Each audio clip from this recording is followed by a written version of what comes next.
Ay, grabe siya. Tingin pa lang masarap na. Ay, tara. Gumawa rin tayo.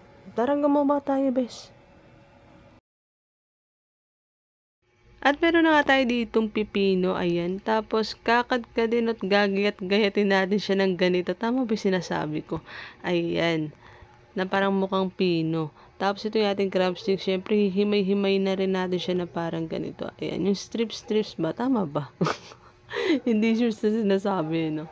At yun na nga mga bes, bumili rin pala ako ng mangga. Yung manggang binili ko ay sa supermarket, yung nakabalot-balot na bes. Ayan, bali isang piraso to, hinati lang. At grabe bes, ang mahal pala talaga ng mangga ngayon. Isang pirasong fresh na mangga ay 100 plus bes. Kaya ito na lang yung bilhin natin bes. Okay na yan, matamis pa nga bes.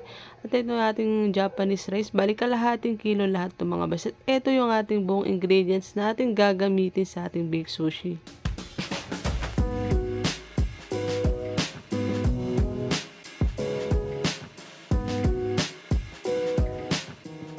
At syempre, simulan na nga natin to, bes. Syempre, unang gagawin natin, ihalo natin yung mirin sa ating Japanese rice. At syempre, haluin natin na mabuti para magpantay yung lasa ng ating rice.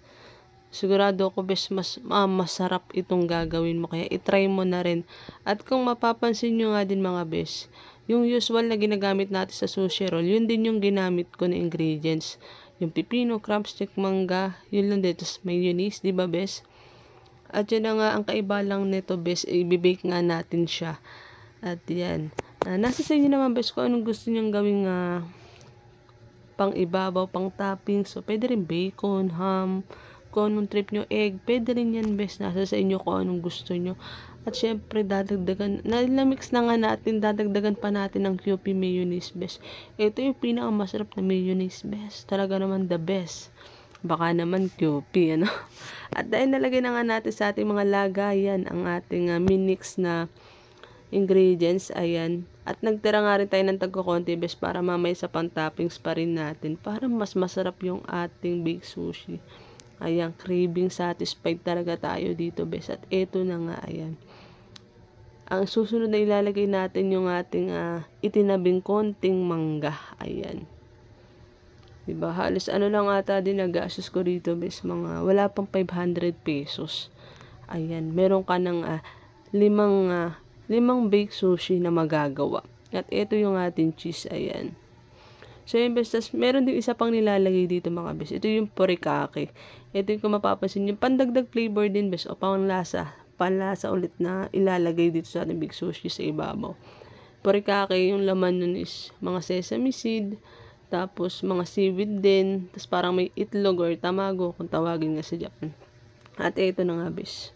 Ayan, dahil may seaweed tayo, nilagyan ko na lang din siya, bes. Naggupit-gupit na lang ako at yun nga yung ating cheese. At syempre yung ating final ilalagay. Ito yung syempre yung ating paboritong mayonnaise. Ayan. Di ba, bes? Sobrang sarap. Tingin pa lang. Pero alam mo, pwede na yung kainin ng ganyan lang, bes, kahit hindi mo na yan i-bake. Pero syempre gusto nga natin i-try ang bake. At ito na nga mga bes, o diba? Kinulangan ako sa mayonnaise kaya dinagdagan ko. At baka naman bes, kung bago ka lang sa aking channel, please don't forget to like, share, and subscribe.